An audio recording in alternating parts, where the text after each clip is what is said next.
한번 이 여호수아 5장을 가지고 설교를 했었던 적이 있습니다.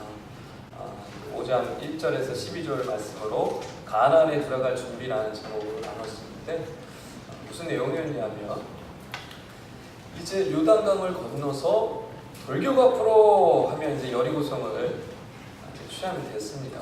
그런데 하나님께서 그렇게 하지 않으시고 너희는 할례를 행하여라. 할례. 모든 남자들, 20세 이상 남자들 다 할례를 행하래. 적군이 앞에 있는데 할례를 행하래요. 그리고 또 뭐라 하라고 그래요? 6월절을 지키라라고 얘기합니다. 아니, 그 절기를 일주일 동안 어떻게 지켜요? 지금 적군이 앞에 있는데. 지금 이런 상황에서 하나님께서 할례를 행하여라, 또 6월절을 지키라 하십니다. 그렇게 하셨던 이유는 너희는 이제 가나안 땅에 들어가게 될 텐데 가나안 백성들하고 너희는 다른 존재다라는 사실을 깨닫게 하기 위함이었습니다.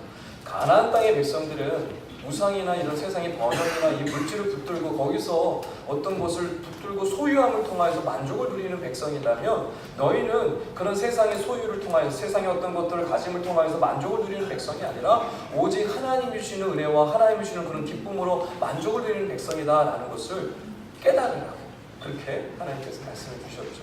오늘 말씀은 뭐냐면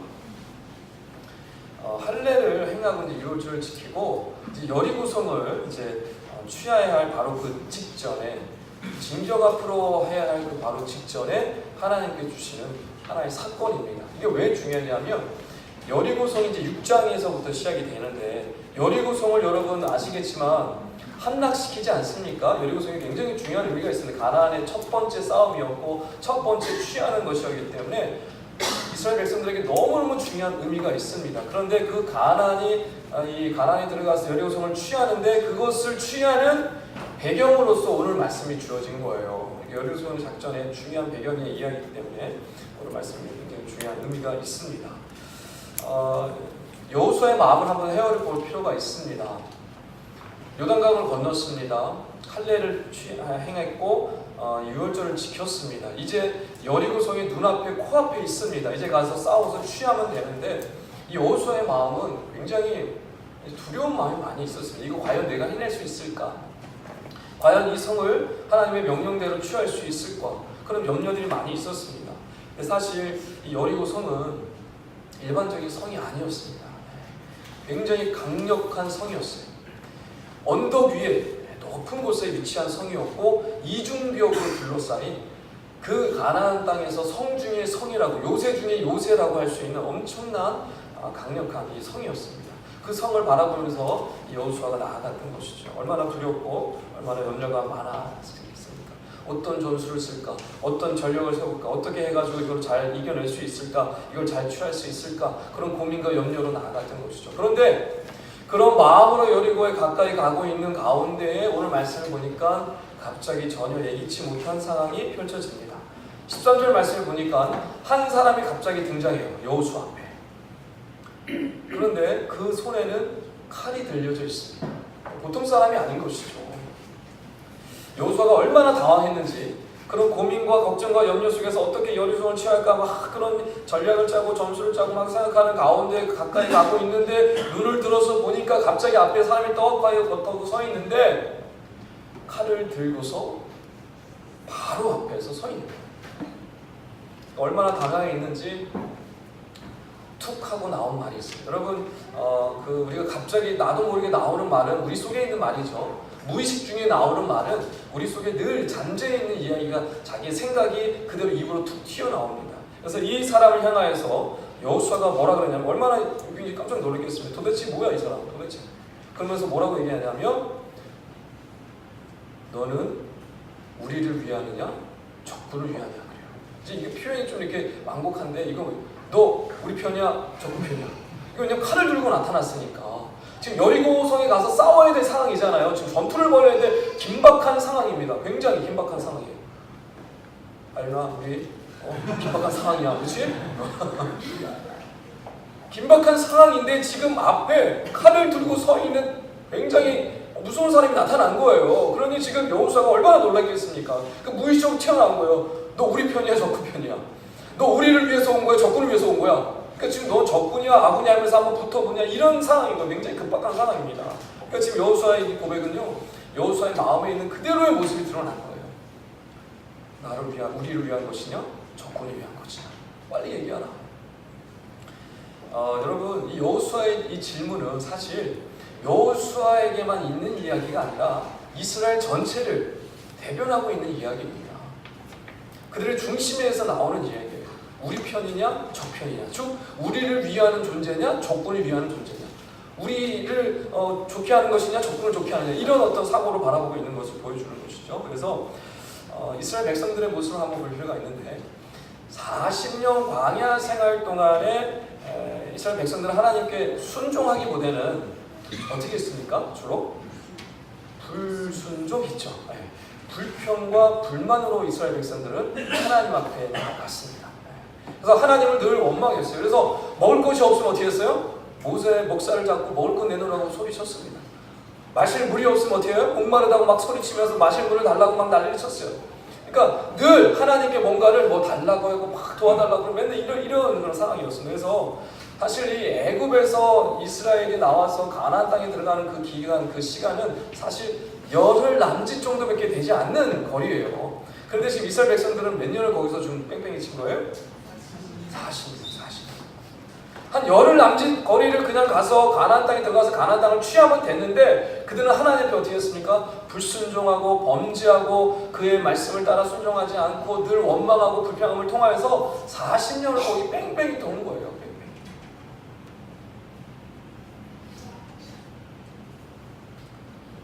그러니 그들 속에 뭐가 있었겠습니까? 늘 원망 불평이 있는 거예요. 하나님 앞에 불순종하며 살아갑니다. 그래서 뭐가 어려울 때만 하나님을 찾는 거예요. 하나님 도와주세요. 이거 해주세요. 저거 해주세요.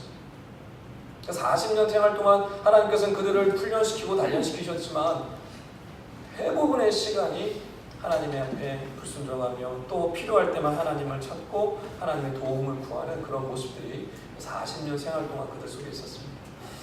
여러분, 오늘날 많은 그리스도인들의 삶을 가만히 보면 크게 다르지가 않습니다. 자기가 왜 이렇게 고생하고 있는지를 잘 모르고 자기가 왜 이렇게 험난한 길을 가고 있는지를 잘 모릅니다. 그 원인이 어디 있는지를 잘 모릅니다. 그래서 어렵고 힘들 때마다 평소에는 전혀 그렇지 않다가 힘들 때만 하나님을 찾습니다. 하나님 이거 해결해 주세요. 하나님 이거 문제 해결해 주세요. 하나님 이거 도와주세요. 하나님 이거 주세요. 저거 주세요. 그러니까 하나님께서 나를 향한 계획과 뜻과 비전이 무엇인지에 대한 관심은 별로 없고 하나님께서 나를 어떻게 인도해 주시고 나를 어떻게 선한 길로 하나님의 놀라운 약속의 그런 귀한 축복들을 받아들이게 하시는지 인도하시는지에 대한 것은 별로 궁금해하지 않고 자기 뜻대로 자기 마음대로 자기 하고 싶은 대로 살다가 어려운 문제가 갑자기 탁 닥쳤을 때 하나님 이거 집 문제 빨리 해결해 주세요. 하나님 이거 돈 문제 빨리 해결해 주세요. 하나님 이 직장 문제 빨리 해결해 주세요. 이렇게 하나님께 찾게 나가는 거죠. 그러니까 하나님은 어떻게 생각하는 것입니까? 나를 도와주시는 분 정도. 이스라엘 백성들이 그러했듯이 하나님은 그저 나의 인생길에 조금 문제가 생기면 나에게 좀 도움 주고 나의 문제를 해결해 주는 그 정도 차원으로 하나님을 많은 우리 그리스도인들이 하나님을 생각하고 있습니다. 여러분, 이 질문을 받은 이 사람이 여호수아의 이 질문, 당신은 우리를 위하는 사람이냐 적을 위하는 사람이냐는 이 질문 앞에 이 사람이 대답을 합니다. 뭐라고 대답하냐면 그가 이르되 14절에 그가 이르되 아니라라고 얘기합니다. 아니라라는 것은 뭐냐면 너의 질문이 아니라는 거예요. 너의 질문이 전체적으로 잘못됐다고 부정하는 것입니다. 아니다, 그렇지 않다라는 얘기를 합니다. 뭐냐면 너를 위해서 온 것도 아니고 적군을 위해서 온 것도 아니다라는 뜻이에요. 여러분, 이 질문과 이 대답을 여러분 잘 보셔야 돼요. 마치 동무서답같이 들리는 답변이에요. 아니다, 너를 위해서 온 것도 아니고 적을 위해서 온 것도 아니다라고 얘기하는 거예요. 이게 도대체 무슨 말이에요? 그러면서 뭐라고 얘기하냐면 나는 여호와의 군대의 대장으로 지금 왔느니라라고 얘기합니다.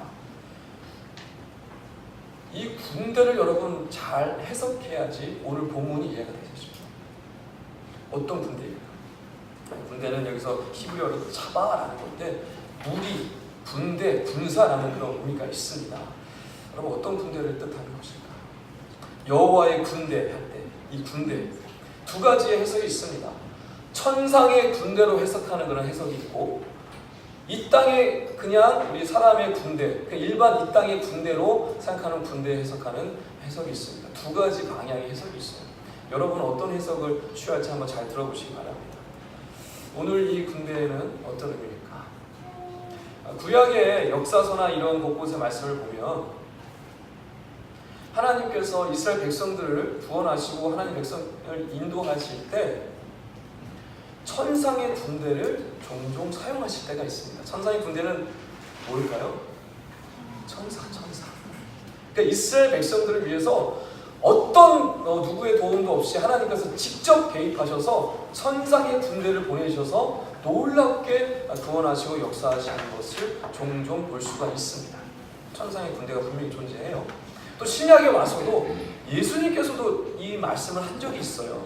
예수님이 잡혀가실 때 제자가 칼을 들어서 대항하려고 할 때 예수님이 그 제자를 향하여 뭐라고 말씀하시냐면, 내가 아버지에게 지금 12군대의 천사를 보내달라고 할 수 없을 것 같으냐 라고 얘기합니다. 그러니까 하나님께서 천사의 12군대, 그 당시에 이 한 군대는 로마의 한 군대를 얘기하거든요.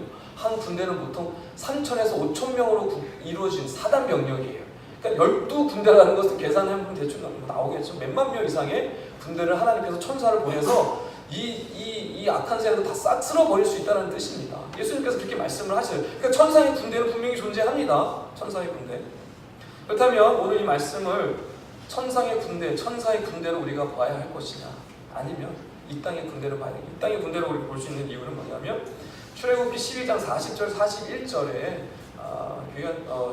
말씀 한번 좀 볼 텐데, 출애굽기 12장 40절 41절 떴습니까? 네. 다 같이 한번 읽어보도록 하겠습니다. 이스라엘 시작. 이스라엘 자손이 애굽에 거주한 지 430년이라. 430년이 끝난 그날에 여호와의 군대가 다 애굽 땅에서 나왔음즉. 여기서 여호와의 군대는 누구를 가리키는 거예요? 잘 한번 보세요. 말씀을 보시면 그날에 여호와의 군대가 다 애굽 땅에서 나왔대요. 그래서 우리가 지금 여호수아 5장 이 지금 14절에서 나와 있는 그 여호와의 군대가 동일한 단어가 또 쓰이고 있는데, 그 여호와의 군대가 지금 애굽 땅에서 나왔다는 그 의미는, 여기서 군대는 누구를 뜻하는 거예요? 이스라엘 백성을 뜻합니다.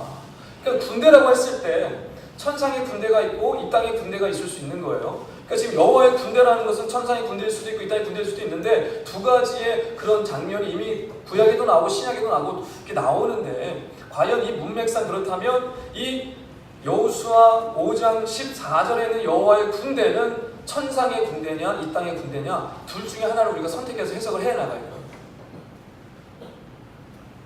자, 각각을 해석을 해보면 알겠죠. 자, 첫 번째, 이 여호와의 군대를 천상의 군대로 해석해보면 어떻게 될까요? 하나님께서 천상의 군대를 끌고 오셔서 지금 이스라엘 백성이 여리고성 전투를 임하고 이제 그 전투를 나가는데, 하나님께서 그 천사의 군대를 끌고 오셔서 어떻게 하시겠다는 거예요? 도와주겠다라는 얘기예요. 여호와의 군대, 이것은 곧 천상의 군대라고 해석을 하면, 천상의 군대를 하나님께서 끌고 와서 이스라엘 백성을 위하여서 이스라엘 백성과 함께 그들을 지원하고 도와주고 하겠다라는 뜻으로 받아들일 수가 있습니다. 천상의 군대를 해석을 하면. 그런데 이것을 우리가 출애굽기 12장의 말씀에서 보았듯이 여호와의 군대를 이 이스라엘 백성으로 해석을 하게 되면 어떻게 될까요? 이스라엘 백성으로 해석을 하면 지금 본인이 그 여호와의 군대의 대장으로 왔다는 것은 뭐냐면, 이 이스라엘 백성의 뭐가 되겠다는 거예요? 대장이 되겠다는 뜻이죠. 해석이 완전히 달라집니다, 여러분. 그러니까 뭐냐면, 이스라엘 백성을 여호와의 군대로 해석하고 이 사람이 그 이스라엘의 백성의 대장이 되겠다라고 지금 얘기하고 있다라고 해석을 한다면 이런 뜻인 것이죠. 여호수아가 대장이 아니라 내가 대장으로 지금 왔고, 이스라엘 백성의 싸움은 이제 내가 다 진두지휘를 하겠다라는 뜻이 되는 거예요. 그러니까 천상의 군대라고 해석할 때하고 이스라엘 백성이 군대라고 해석할 때하고는 천지 차이의 해석이 됩니다. 여러분 어떤 해석을 취하시겠습니까? 여러분의 신앙이 신앙의 모습이 현 주소가 여기에 그대로 보여지고 있고 여러분의 앞으로 신앙이 이 말씀에 그대로 드러나고 있습니다. 어떤 것을 취하시겠습니까?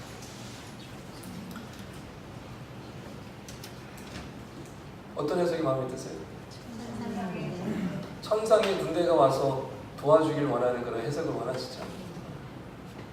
사실 본문의 문맥상 보면 두 번째 해석이 더 많습니다. 왜 그럴까요? 하나님이 친히 이스라엘 백성의 대장이 되시겠다는 의미죠. 이 뜻은 천상의 군대를 끌고 와서 단순히 도와주겠다, 지원해 주겠다는 의미하고 완전히 다른 뜻입니다. 이스라엘 백성들을 그저 필요할 때 도와주는 하나님으로 생각하느냐, 이스라엘의 그저 주인, 대장으로서의 모든 것을 감당하고 모든 것을 책임지고 지휘하는 대장으로서 하나님을 바라보고 싶냐의 차이인 거예요.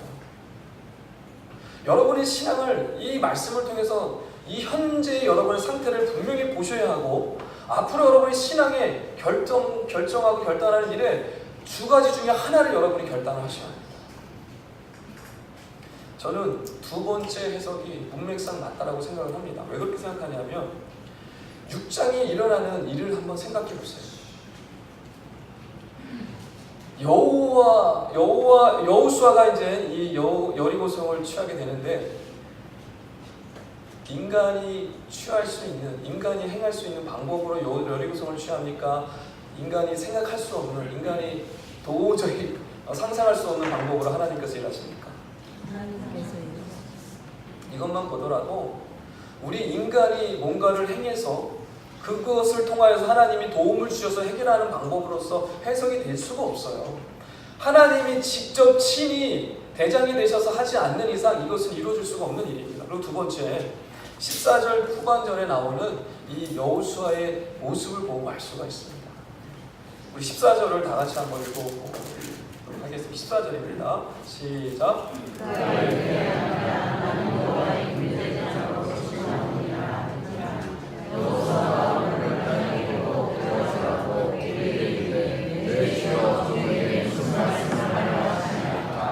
자, 보십시오. 여호수아의 지금 자세가 어떻습니까? 그의 말씀을 듣자마자 어떻게 합니까? 바짝 엎드립니다. 그리고 뭐라고 얘기하냐면 주여 종에게 무슨 말씀을 하시겠습니까? 여호수아는 순간적으로 파악을 한 거예요. 하나님께서 현현하셨다라는 이 사람의 모습으로, 천사의 모습으로 현현하셨다라는 것을 여호수아는 분명히 깨달았고 느낀 것입니다. 그러니까 여호수아는 지금까지 그 군대 대장을 만나기 전까지 어떻게 생각하고 있었던 거예요? 이 이스라엘의 군대를 어떻게 잘 인도해서 내가 이것을 어떻게 싸움에 승리할 것인가, 이 여리고성을 어떻게 무너뜨릴 것인가라는 고민과 염려로 가득한 사람이었습니다. 그런데 군대 장관을 만나자마자 뭘 지금 경험한 거예요? 내가 대장이 아니구나. 누가 대장이라는 것을 깨닫게 된 거예요? 하나님이 대장이라는 것을 깨닫게 된 겁니다. 하나님이 이 대장 자리에 오셨구나. 나는 이제 내려와야 되겠구나. 나는 이제 모든 부담과 염려, 걱정, 근심들을 다 내려놔야 되겠구나. 하나님께서 대장 역할을 해주시겠다고 말씀해 주시는구나. 아, 하나님이 다 해결해 주시겠구나. 이야, 여러분 여호수아의 마음이 어땠을까요? 얼마나 좀 기가 막혔겠습니까? 얼마나 기뻤을까요? 그동안 가지고 있었던 그런 부담감들, 대장으로서 역할에, 사령관으로서 역할을 해야 되는데 이 모든 진퇴지휘할 전술과 전략과 모든 것을 생각하고 고민하고 이것을 이제 앞으로 싸움을 해나가야 되는데 이 일을 과연 어떻게 할 거라는 걱정과 염려가 가득한 이 여호수아가 하나님께서 직접 대장이 되셔서 모든 싸움을 싸우시게 되다가 직접 진두지휘할 것이 너는 염려하지 말아라고 했을 때 여호수아의 마음은 어땠을까요? 진짜 평안과 하나님 안에서의 자유를 경험할 수 있지 않았을까요? 여러분, 우리 안에 누구나 다, 여기 계신 분들 다 그렇고 세상 사람들 다 그렇고 모든 것을 결정하는 자리가 있습니다. 자리. 여러분 안에 자리가 있습니다. 이름을 한번 붙여볼게요. 대장 자리. 대장 자리가 딱 있어요. 그 보좌가 딱 있어요. 대장 자리. 그래서 대부분의 사람들은 어떻게 살아갈까요? 그 대장 자리에 누가 앉아 있습니까? 내가 앉아 있습니다. 그 대장 자리에 내가 앉아 있어요. 그래서 어떻게 합니까? 모든 인생의 방향과 목적과 뜻을 다 정해서 내가 대장이 돼서 다 결정을 합니다. 그래서 이리 가고 저리 가고 무엇 하고 누굴 만나고 모든 것을 내가 대장이 되어서 모든 것을 결정하고 판단합니다. 그래서 그렇게 나아갑니다. 세상 사람은 그렇게 나가죠. 대부분이 그렇게 살아갑니다. 그래서 믿는 자들은 이렇게 생각을 하죠. 그 대장 자리에 앉아서 막 이렇게 살아가다가 어려움이 발생되면 어떡합니까? 힘든 일이 발생되면 어떻게 돼요? 그때서 하나님을 찾습니다. 하나님 도와주세요. 하나님 이거 해주세요. 저거 해주세요. 이거 해결해주세요. 이 문제 좀 풀어주세요. 라고 합니다. 그런데 그 대장의 자리에서 내려오지는 않아요. 끝까지 내려오지 않습니다. 끝까지 그 대장의 자리에서 내려오지 않습니다. 내려올 생각도 하지 못합니다. 왜 그럴까요? 왜 내려오지 않을까요? 왜 끝까지 그 자리를 버티고 끝까지 그 대장 자리를 지키고 살아갈까요? 왜 그럴까요? 그 대장 자리에서 내려오는 순간 모든 것을 잃을 것이라고 생각합니다. 그 대장 자리에서 내려오는 순간 나는 인생에 실패할 거야. 내 인생은 끝나. 더 이상 나는 인생 상식에서 살아갈 수가 없어. 내 인생은 여기서 이제 끝이야. 라고 하는 두려움이 있기 때문에 절대로 그 대장 자리에서 내려올 생각을 하지 않고 내려올 꿈도 꾸지 않는 것입니다. 그래서 어떻게 됩니까? 늘 어떻게 될까요? 대장 자리에 내가 앉아있으면 어떻게 됩니까? 앞날을 알 수 없기 때문에 늘 불안합니다. 늘 두렵습니다. 늘 막막합니다. 늘 염려 속에 살아갑니다. 늘 걱정 속에 살아갑니다. 왜요? 근데 대장 자리에 앉아있긴 하지만 미래에 대한 것도 알 수가 없고 어떻게 돼야 될지 축적도 할 수가 없고 늘 이런 문제 저런 문제가 생기기 때문에 어떻게 해결할 수 있는 방법이 나에게 없기 때문에 비록 대장 자리에 앉아있긴 하지만 그 어떤 것도 해결할 수 없기 때문에 두려움과 염려와 근심과 걱정을 살아갈 수밖에 없습니다. 여러분, 하나님께서 우리에게 원하시는 것은 무엇일까요? 지금 이스라엘 백성들에게 여리고성을 정복하여 할 그 여호수아 앞에 나타나셔서 하나님께서 내가 대장이다 라고 하시는 그 이유가 뭘까요? 여러분, 우리에게 하나님께서 원하시는 것은 무엇일까요? 단순히 우리가 어려울 때 도와주시는 그런 하나님으로 하나님 원하실까요? 우리가 살다가 내 마음대로 내가 대장 노릇하다가 문제가 생겼을 때 하나님 이것 좀 해결해 주세요. 이 문제 좀 풀어주세요. 그럼 나머지 내가 알아서 다 할게요 라는 것을 하나님이 원하실까요? 진짜 하나님이 원하시는 것은 무엇일까요? 하나님은요, 우리의 이 마음의 보좌에, 이 대장 자리에 직접 오셔서 우리의 모든 것의 대장이 되길 원하시는 줄 믿으시기 바랍니다. 하나님이 원하시는 것은 그저 단지 조금 해결해주고 조금 도와주고 하는 것을 원하시는 것이 아니에요. 이스라엘 백성들은 지금까지 그렇게 생각하고 살았어요. 여호수아도 그렇게 생각했어요. 그러나 이제 곧 가나안 전투가 시작하는 이 엄청난 이 상황 앞에 하나님이 분명히 메시지를 통해서 주시는 것은 뭐냐면 너희가 하는 일이 아니다. 이 전쟁은 너희에게 속한 것이 아니고 너희가 책임질 일이 아니야. 이 전쟁은 나의 전쟁이고 내가 대장이 돼서 모든 것을 지휘할 것이니까 너희는 걱정하지 마. 너희는 염려하지 마. 내가 모든 것을 해결해 줄 거야 라고 말씀해 주시는 것이죠. 여러분, 우리 인생도 마찬가지입니다. 내가 대장 자리에 앉아서 내가 모든 것을 지휘하고 내가 하는 것을 원하고 내가 뜻대로 살아가고 이것 하고 저것 하고 하다가 안 되면 하나님께 조금 도와주셔야 하는 것을 원하는 것이 아니라 내 대장의 보좌에 하나님께서 오셔서 모든 것을 다 하나님이 친히 책임지시고 인도하시고 결정해 주시고 정해 주시고 이쪽으로 가라 하시고 이렇게 하라고 원하시는 것입니다.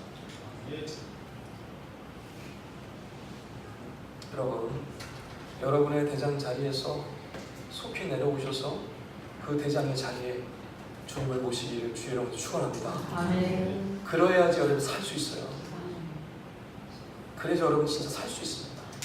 세상을 보십시오. 여러분이 살 수 있을 것 같습니까? 여러분의 능력으로, 여러분의 힘으로, 능력으로 지금까지 살아오셨듯이 지금까지 잘 보십시오. 여러분 뜻대로 얼마나 살아오셨습니까? 여러분의 계획대로, 여러분의 모든 그런 뜻대로 잘 이루어졌습니까? 절대로 그렇지 않습니다. 우리 마음의 이 대장 자리에 주님이 대장으로 오셔야지만이 우리는 살 수 있고 주님의 능력과 역사를 비로소 맛볼 수 있습니다. 할렐루야. 내가 내 대장 자리에 앉아 있으면요, 하나님의 어떠한 역사와 능력을 경험할 수 없습니다. 왜요? 내가 하려고 하니까. 하나님의 능력과 역사가 드러날 수가 없습니다. 표적과 기사가 드러날 수가 없습니다. 내 마음의 보좌에 대장의 자리에 주님이 앉아서 대장 역할을 해 주셔야지만이 여리고성이 무너지는 거 역사가 일어나는 거예요. 할렐루야. 우리의 삶 가운데 우리가 상상하지도 못했고 경험하지도 못했고 생각하지도 못했던 일들이 일어날 수 있고 능력을 경험할 수 있는 이유는 내가 주인이 되는 것이 아니라 내가 대장이 되는 것이 아니라 하나님이 직접 대장이 되셨을 때만이 우리가 이 놀라운 하나님의 능력과 역사를 맛볼 수 있는 줄 믿으시기 바랍니다. 그러나 여전히 내 마음의 대장의 자리에서 내가 진두지휘하기를 원하고 내가 대장에 대해서 모든 것을 결정하려고 할 때 모든 문제가 해결되지는 않습니다. 모든 것이 삐그덕삐그덕이고 완벽하게 끝을 맺을 수가 없습니다. 늘 두려워하며 살아갈 수밖에 없고 염려 속에 살아갈 수밖에 없습니다. 여러분, 여호수아가 여호와의 군대 장관, 이 군대 대장이 왔다라는 것을 깨닫고 그분이 바로 하나님이 현현하셨다는 사실을 깨닫는 순간 어떻게 했습니까? 바짝 엎드렸습니다. 여러분, 우리는 바짝 엎드려야 될 사람들입니다. 하나님과 동등됨이 될 사람들이 아니라 하나님이 우리랑 협력 관계에 있는 그런 존재가 아니라 내가 열심히 하고 하나님이 도와주는 정도의 차원이 아니라 우리는 완전히 하나님 앞에 엎드려야 되는 거예요. 그 다음부터 하나님이 일어나시고 역사하시는 것이죠. 여호수아가 굉장히 눈치가 빨랐던 거죠. 눈치가 빨랐던 거예요. 여러분, 신앙생활은 눈치가 빨라야 됩니다. 눈치가 빨라야 돼요. 왜냐하면 말씀을 듣고 깨닫잖아요. 그럼 그 말씀을 깨달은 대로 눈치 빠르게 행동하셔야 돼요. 결단하셔야 되는 거예요. 아, 이런 귀한 말씀이구나. 이 능력의 말씀이구나. 내가 살 수 있는 말씀이라고 깨닫는 순간 여러분, 아, 나중에 좀 해보지, 나중에 한번 살아보지, 그러면 끝나버리는 거예요. 그 순간 경험하고 깨닫는 순간 어떻게 되는 거예요? 바짝 엎드려야 되는 거예요. 할렐루야. 옆에 서로 바라보시면서 눈치 빠르게 삽시다. 제가 눈치가 없어요. 바라보는 여러분, 오늘 말씀을 통해서 정말 자신을 여러분 돌아보시고 하나님을 그저 도와주는 정도의 하나님으로 생각하시면 안 됩니다. 하나님이 여러분 도와주기 위해서 계신 분이 아니에요. 여러분의 주인이 되기를 원하시고 여러분의 대장이 되기를 원하시는 분입니다. 할렐루야. 그 하나님이 여러분의 보좌의 대장의 자리로 앉아 계시는 순간 여러분 삶에 놀라운 능력과 역사가 일어나고 하나님의 살아계심을 맛보고 하나님의 그 기적과 표적을 경험할 수 있는 줄 믿으시기 바랍니다. 엎드린 여호수아에게 군대 대장이 명령합니다. 뭐라고 명령합니까? 우리 15절 다 같이 한번 읽겠습니다. 15절입니다. 시작.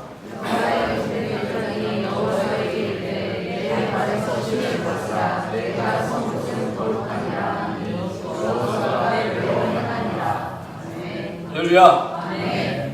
어떻게 해요? 신을 벗으라 그러니까 어떻게 해요? 그대로 하는 거야. 이제 그 자리에 주님을 모시는 거, 하나님을 모시고 아멘, 제가 이렇게 하겠습니다. 저렇게 결단하는 거예요. 행동을 옮기는 거예요. 그냥 그 즉시. 이게 눈치 빠른 사람의 모습이고 복받는 길이고 형통의 길이고 살 수 있는 길인 것입니다. 여러분, 여호수아의 모습을 분명히 지켜보셔야 합니다. 여기서 무슨 말씀을 하시냐면 내 발에서 신을 벗으라 내가 선 곳은 거룩하니라. 이게 무슨 말씀입니까? 이게 이 말씀을 왜 주셨을까? 갑자기 뜬금없이 지금 굉장히 앞뒤 문맥을 보면 뜬금없는 말씀인 것처럼 보여요. 이게 도대체 이 말씀을 왜 주셨는가? 근데 이제 히브리 성경을 이렇게 어문을 대조해서 보면 전에도 말씀드렸듯이 요즘 프로그램이 좋아요. 그래서 프로그램 탁 해가지고 틀어가지고 탁 치면 어떻게 되냐면 똑같은 단어, 똑같은 문장이 어디에 쓰여있는지 자세히 나와요. 프로그램이 아주 좋아요. 그래서 제가 뭐 구약 성경을 뭐 그냥 처음부터 끝까지 다 찾아가지고 이렇게 할 수가 없어요. 그래서 이렇게 프로그램이 좋아서 찾아봤더니 이 말이요, 내 신을 벗어라 내가 선 것은 거룩하다라는 이 말씀이요, 이미 똑같은 말씀이 나왔어요. 이 통시도 틀리지 않은 말씀이 누구한테 주신 말씀입니까? 이게 모세에게 주셨던 말씀입니다. 모세를 처음 불러서 그 하나님의 놀라운 사명을 감당케 하실 때 그 시내산의 떨기나무에서 이 불 꺼지지 않는 떨기나무에서 하나님께서 모세여 불렀을 때 모세가 깜짝 놀라서 뒤를 돌아봤더니 떨기나무에 불이 붙었는데 꺼지지 않는 거예요. 신기해서 그쪽으로 갔죠. 그랬더니 하나님께서 현현하셔서 모세에게 뭐라고 얘기하십니까? 모세야, 너 신발 벗어야 되지 않겠니? 여기는 거룩한 곳이야. 이제 이렇게 얘기하시는 것이죠. 그러면서 그때부터 하나님께서 어떻게 하십니까? 놀라운 역사를 이루게 가시죠. 여호수아에게 왜 이 말씀, 이 모세에게 주셨던 말씀을 하실까요? 여러분, 여호수아는 모세가 처음에 어떻게 하나님으로부터 부름 받았는지를 얘기를 들었을까요? 못 들었을까요? 여호수아는 모세의 거의 몸종과도 같은 사람이었습니다. 늘 함께하는 사람이에요. 옆에서 수행 비서였어요. 그러니 모세하고 늘 얘기하면서 모세가 하나님으로부터 어떻게 부름 받았는지에 대해서 들었을까요? 못 들었을까요?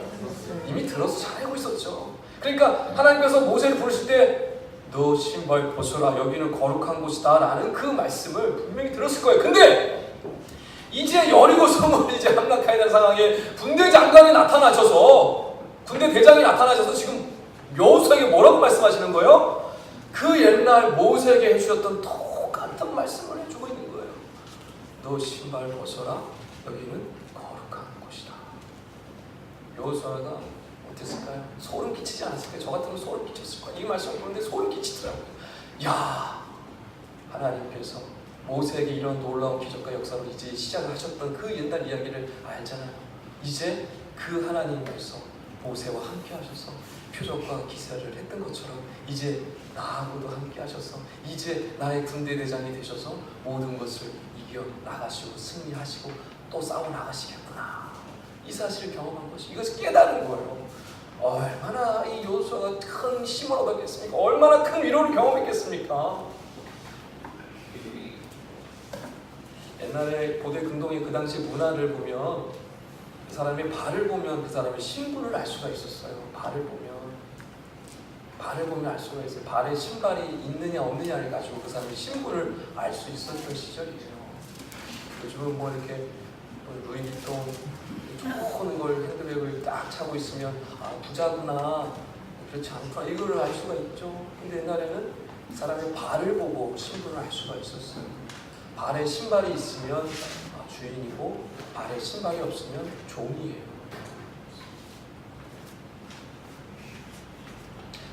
발에 신발이 없다는 것은 뭐냐면 나는 누군가의 소유라는 것을 보여주는 거예요. 발에 신발이 없으면 나는 누군가의 소유라는 걸 보여주고 나는 권리가 없다라는 그 존재라는 것을 보여주는 겁니다. 나는 종이라는 뜻이에요. 자, 하나님께서 여호수아에게 내 발에 신을 벗으라 하는 이유가 무엇입니까? 이제 누가 주인이라는 뜻이에요? 대답을 안 하십니까? 하나님이 주인이라는 뜻이죠. 여호수아에게 신발을 벗으라 모세에게도 얘기했듯이 여호수아에게 얘기하는 것은 이제 너의 주인은 나야. 너의 주인은 너가 아니라 이제 내가 너의 주인이야. 그리고 이 싸움은 내가 다 할 거야. 이제 모든 정복 전쟁은 네가 하는 것이 아니라 내가 하는 것이야. 그러니 너는 나에게 맡겨야 돼. 너도 내 거고 이스라엘도 내 거고 이 모든 것도 내 거야. 그러니 너는 나한테 모든 것을 맡겨. 내가 책임질 거야. 나만 믿어. 나만 따라와. 나만 바라봐. 라고 하나님께서 말씀해 주시는 거예요. 그게 바로 내 신을 벗으라. 그래서 여호수아가 어떻게 합니까? 냉큼 벗습니다. 냉큼. 눈치가 빨라야 된다 그랬어요. 신앙생활은. 여러분 냉큼 신발 벗어야 되는 거예요. 이 말씀을 듣는 순간 깨닫는 순간 냉큼 신발을 벗어버려야 되는 거예요. 냉큼. 말씀을 정리하겠습니다. 사사기 21장 25절에 이런 말씀이 있습니다. 그때 이스라엘에 왕이 없으므로 사람이 각각 그 소견에 오른 대로 행하였더라. 여러분 세상적인 시각으로 보면 자기 소견에 오른 대로 살아가는 것은 전혀 문제될 것이 없어요. 왜요? 자기 생각대로 자기 뜻대로 자기 소견대로 세상을 살아가는데 그게 뭐가 문제가 있겠어요? 그러나 그리스도를 믿는 사람은 예수 믿는 사람은 다릅니다. 예수 믿는 사람은 성경이 뭐라고 얘기하고 있냐면 그리스도를 믿는 사람은 자기 소견대로 자기 마음대로 살아가는 것은 하나님 앞에 죄다라고 얘기합니다. 세상 사람들은 자기 소견대로 살아갈 수가 있어요. 그러나 예수 믿는 사람들은 자기 소견대로 살아가고 즉 자기의 마음의 대장이 자리에 자기 마음대로 올라타 앉아서 자기 뜻대로 자기 소견대로 막 살아가는 것은 하나님 앞에 죄다라고 얘기합니다. 여러분 우리 삶에서 일어나는 대부분의 문제들은 왜 일어날까요? 자기 소견대로 하기 때문에 그랬어요.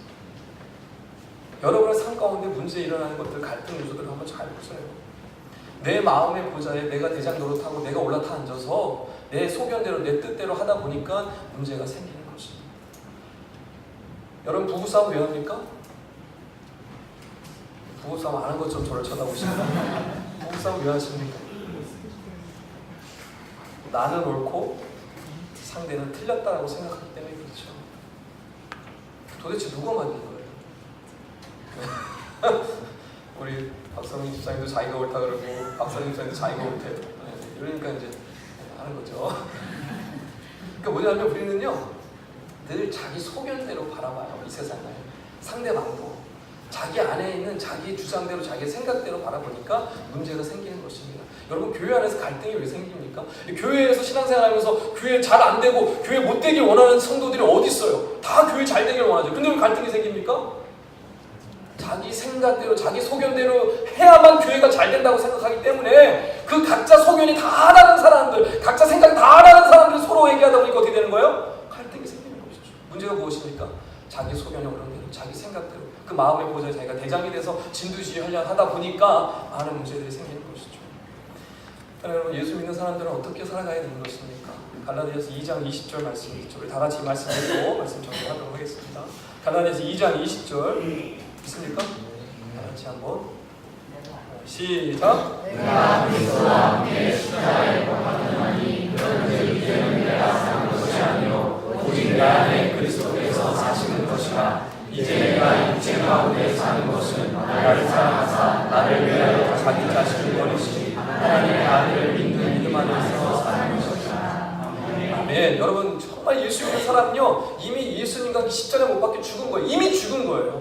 이미 죽었기 때문에 내 보좌에는 누가 계신 거예요? 지금 예수님이 거하시는 거예요. 주님이 계신 거예요. 나는 이미 죽었어요. 자꾸만 내가 살아나려고 하고 내가 막 하려고 하고 막 그러는데, 그럴수록 우리는 하나님의 놀라운 은혜와 능력과 경험을 할 수가 없는 것입니다. 내 마음의 보좌에 나는 이미 죽었어요. 이미 죽었어요. 끝났어요. 이렇게 말씀하고 있지 않습니까? 이미 이제 난 죽었기 때문에 내 안에 사시는 분은 누군 거예요?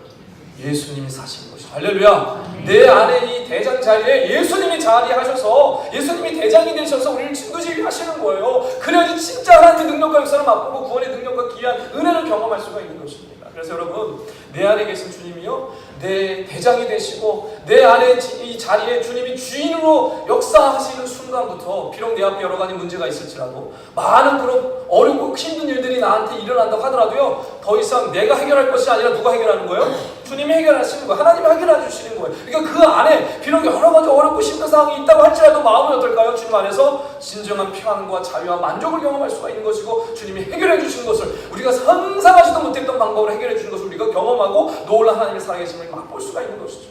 여러분, 바라옵기는 오늘 이 여호수아가 여호와의 군대의 이 대장의 만남을 통하여서 스스로 그 자리를 내어드리고, 대장을 하나님으로 대장을 모시고, 또 그 신발을 벗어내므로 나의 주인으로 섬기고 나아가셔서 정말 이 여리고성의 놀라운 그 승리를 맛보고, 또 그 이후에 그 놀라운 가나안 전투의 그 정복의 승리를 맛보았던 것과 같이, 여러분 마음에 주님을 대장으로 모시고 여러분 마음에 주님을 주인으로 모셔드리고 온전히 나아가심으로 말미암아 여러분의 앞에 닥친 여러 문제들, 여러 어려움들, 또 여러 가지 영적인 싸움들을 이겨나가시고 승리하시는 하나님의 놀라운 기적과 역사를 맛보시는 우리 꿈있는 교회 성도들 다 되시기를 주의 이름으로 축원합니다. 하나님 아버지,